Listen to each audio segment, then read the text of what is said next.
अरे भौंकी भर के धान बोए जैसे हीरा मोती जी।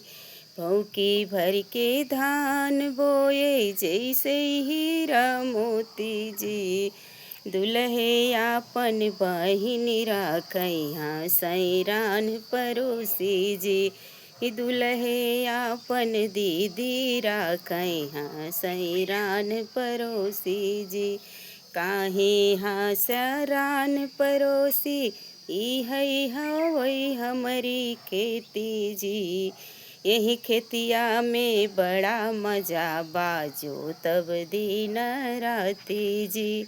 यही खेतिया में बड़ा मजा बाजो तब दिन राती जी। प्लीज़ आप लोग मेरे वीडियो को ज़्यादा से ज़्यादा शेयर कीजिएगा और सपोर्ट कीजिएगा। धन्यवाद। मैं हूँ संगीता पांडे, सुल्तानपुरिया।